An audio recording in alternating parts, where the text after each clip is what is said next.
My name is Franciszek Herzog. I was born in Poland and came to America via Russia, India, England 44 years ago. I'm an American citizen, a retired electrical engineer residing in Herzog, Connecticut. My father, also Franciszek, was a Polish Army officer with the rank of Lieutenant General. In September 1939, he was captured by the Russians and taken with about 4,000 other officers to Starobiel's POW camp. His brother, Katyn,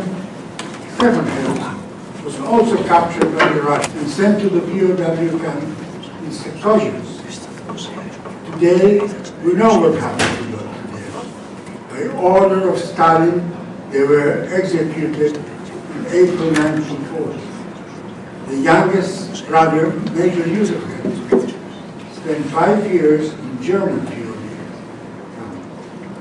He was the only one of the 3 brothers that died a natural death in Poland at the age of 18.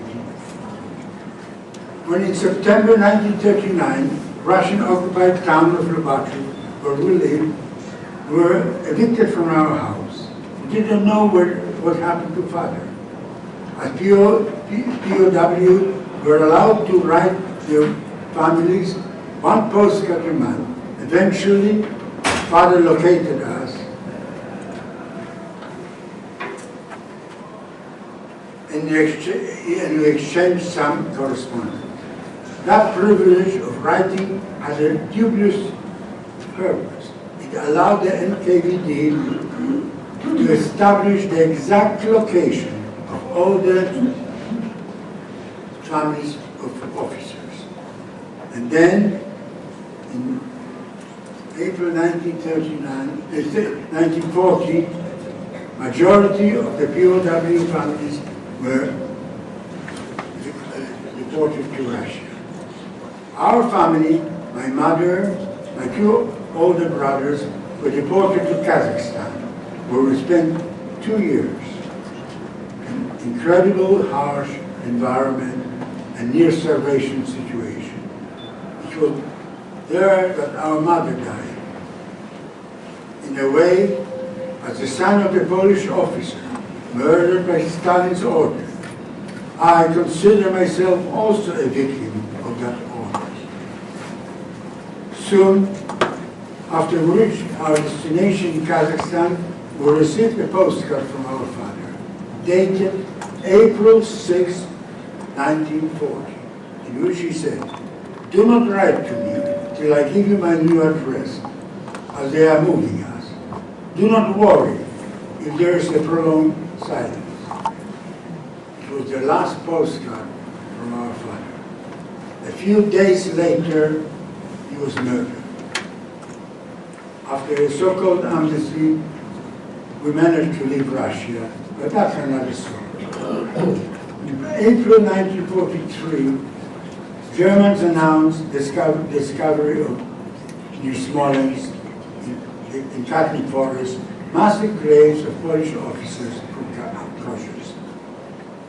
But it was not until 1992 when Boris Yeltsin gave the Polish government some documents on the subject that it came to light what happened to the POW from Starobiel's. They were executed in Herzog and dumped in a mass grave in nearby Katyn. And POWs from Stashno camp were executed near Tver and buried in a mass grave in Medvedev. Today, when we talk about Katyn massacre, that name encompasses not only POWs from Kozice or the POWs from the other POW camps, but also the countless other Polish imprisoned in Russia. By the count of Beria, chief on KVD, over 24,000 Polish citizens were executed. Polish military cemeteries were established in Katyn Pietihetka and Miednoje. In September 2000, I visited the Pietihetka cemetery where my father was buried. Now let's go back to that postcard that we received from our father. On the postcard, father's return was crossed out, except the Voroshilovskaya Oblast, and Kharkov lays in Voroshilovskaya Oblast. It was also added in Russia a note, left Starobilsk. Our address in Lubachov was crossed out, and the postcard was readdressed to our exact location in Kazakhstan. It always puzzled me, how did they know where we were? Then it occurred to me. Most probably when we arrived in Kazakhstan, my mother wrote to my father, giving him our new location. By the time that postcard reached Starobilsk, father was already dead. A few years ago, I read a book by Natalia Dediedova about the Katyn massacre. She wrote, in Starobilsk camp there was a man of Polish origin by the name of Daniel Cichulski, who worked in the camp as an interpreter.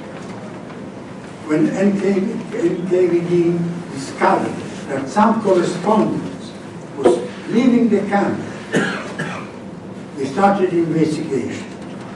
They questioned Cichulski, and he admitted that he was readdressing some of the correspondence to pacify the families. What happened to him, we can only guess. The original postcard is in Warsaw Museum, Katyn Warsaw Museum. Thank you.